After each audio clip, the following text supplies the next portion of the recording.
സങ്കീർത്തനങ്ങൾ 5-ാം അധ്യായം.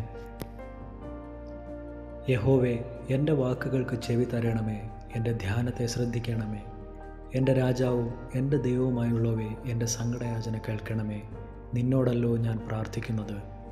യഹോവേ, രാവിലെ എൻ്റെ പ്രാർത്ഥന കേൾക്കണമേ. രാവിലെ ഞാൻ നിനക്കായി ഒരുക്കി കാത്തിരിക്കുന്നു.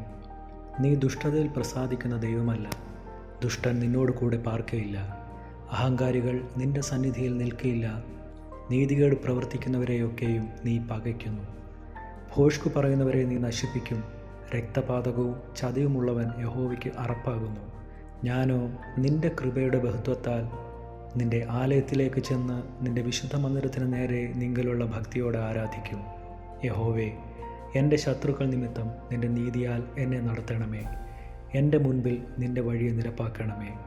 അവരുടെ വായിൽ ഒട്ടും നേരില്ല. അവരുടെ അന്തരംഗം നാശകൂപം തന്നെ. അവരുടെ തൊണ്ട തുറന്ന ശവക്കുഴിയാകുന്നു.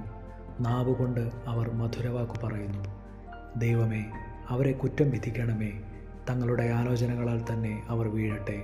അവരുടെ അതിക്രമങ്ങളുടെ ബഹുത്വം നിമിത്തം അവരെ തള്ളിക്കളയണമേ. നിന്നോടല്ലോ അവർ മത്സരിച്ചിരിക്കുന്നത്. എന്നാൽ നിന്നെ ശരണം പ്രാപിക്കുന്നവരെല്ലാവരും സന്തോഷിക്കും. നീ അവരെ പാലിക്കുന്നത് കൊണ്ട് അവർ എപ്പോഴും ആനന്ദിച്ചാർക്കും. നിന്റെ നാമത്തെ സ്നേഹിക്കുന്നവർ നിന്നിൽ ഉല്ലസിക്കും. യഹോവേ, നീ നീതിമാനെ അനുഗ്രഹിക്കും.